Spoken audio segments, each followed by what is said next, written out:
El doctor Cristian Globás es parte del equipo de imágenes del Hospital de Derqui y nos va a hablar de signos tomográficos del ACV. Muchas gracias. Gracias. Bueno, buenas tardes a todos. Como dijo la doctora, vamos a hablar de signos tomográficos en la tomografía. Como objetivo nos vamos a plantear la identificación de signos tomográficos tempranos en pacientes con sospecha de ACV. Un segundito, Cristian, que no se está viendo, perdón, Vale. la presentación.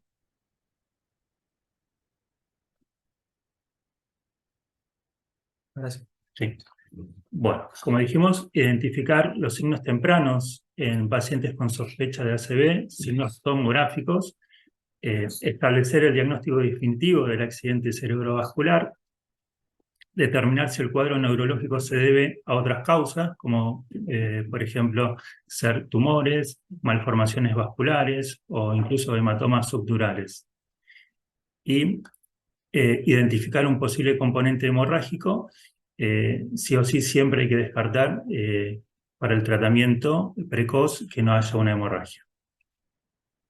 Entonces tenemos que el tiempo de detección de estos signos depende del grado de isquemia, la localización, el tamaño, la distribución vascular y grado de compromiso de la interfaz entre la sustancia blanca y gris. No va a ser lo mismo que tengamos un trombo en la arteria cerebral media en su primera porción que en una porción distal. En una porción distal vamos a tener la posibilidad de que sea más compensado por colaterales. Bueno, dentro de los métodos tenemos la tomografía computada sin contraste, la angio-TC, la resonancia y la angioresonancia. Lo primero que debemos hacer es la tomografía de cerebro sin contraste, que nos permite calcular el aspecto utilizando cortes tanto sobre los ganglios basales como sobre los ventrículos laterales. En este primer corte vamos a ver el núcleo caudado, el lenticular, la cápsula interna, la rodilla y brazo posterior, la corteza insular y después las porciones distales, corticales de la arteria cerebral media, que lo dividimos en M1, medio y posterior, y en el segundo corte, ya un poquito más arriba, 3 cortes sobre la arteria cerebral media. Bueno, tenemos 2 tipos de signos, que son los indirectos y los directos. Los indirectos van a estar provocados por la oclusión directa de la arteria, en un estado bien agudo. Y los directos debido a la alteración del parénquima. Vamos a ir desarrollando cada uno de estos puntos. El primero que vamos a hablar es el signo de la cuerda hiperdensa. En este caso, en este ejemplo, vamos a tener una tomografía de cerebro sin contraste, donde vemos en territorio M1 de la arteria cerebral media mayor densidad con respecto a su contralateral. Este es el primer signo que vamos a ver, y sí o sí, para que sea un signo de la cuerda, obviamente tiene que ser unilateral. Si lo vemos de los dos lados, tenemos que pensar en muchas causas centrales y demás. Pero sí o sí tiene que ser unilateral. Entonces, este sería el signo de la cuerda, hiperdensidad sobre la arteria cerebral media. Otro punto indirecto, otro signo indirecto es el punto el punto hiperdenso, perdón, que es reflejado por el trombo sobre la arteria cerebral. Vamos a ver un puntito bien hiperdenso. Acá también podemos ver parcialmente el primer signo que vimos, que es el de la hiperdensidad de la arteria cerebral media. También tenemos una tomografía de cerebro sin contraste. Pasamos a los signos directos, que es por la alteración del parénquima, habíamos dicho. Nos referimos ahora a la atenuación del núcleo lenticular. Continuamos con una tomografía de cerebro sin contraste. anatómicamente nos vamos a ubicar el núcleo caudado, lenticular, cápsula interna, y vamos a ver que del otro lado, del lado derecho, del hemisferio derecho, tanto el núcleo lenticular y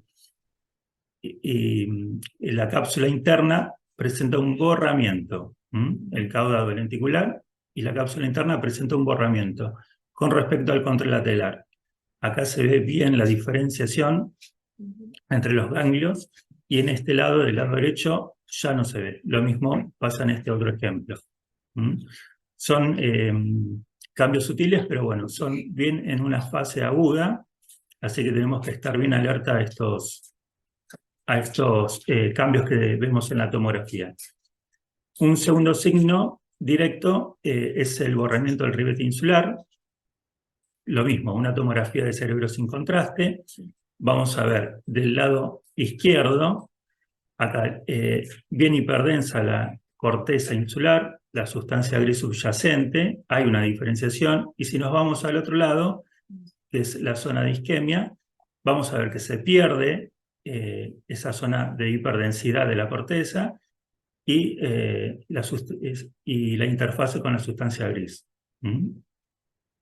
Así que, bueno, los siguientes signos son la hipodensidad de córtico subcortical y el borramiento de surcos y cisuras, y esto es provocado por el edema que se produce en la isquemia.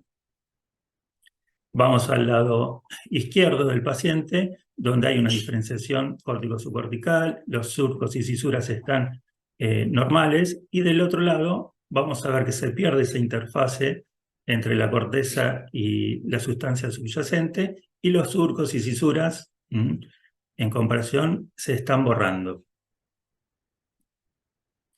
En cuanto a la temporalidad de estos cambios que podemos ver en la tomografía sin contraste, dijimos que el primero son los signos indirectos, que es la hiperdensidad de la arteria cerebral media, se debe por una ectasia o por una obstrucción.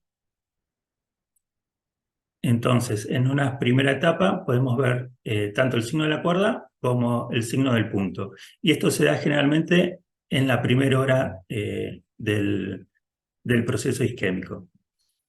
Luego podemos ver los cambios que se dan en los núcleos de la base.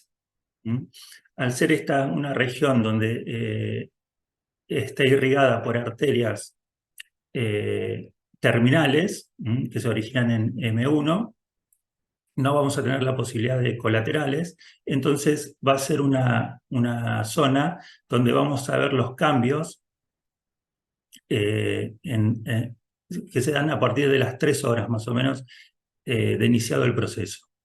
Entonces vamos a ver el signo que habíamos dicho del borramiento del ribete insular y el borramiento de los ganglios basales. Ya en una etapa más avanzada, en una evolución más avanzada, tenemos el borramiento de surcos y cisuras y la relación córtico-medular alterada. Estos cambios ya se dan a partir de las 12 horas de iniciado el proceso isquémico. Entonces, podemos decir que reconocer los signos tempranos tomográficos de isquemia cerebral permiten mejorar el tiempo diagnóstico, predecir el pronóstico, correlacionar los hallazgos con la extensión de la isquemia, ajustar el tratamiento y evitar errores terapéuticos. Bueno, muchas gracias.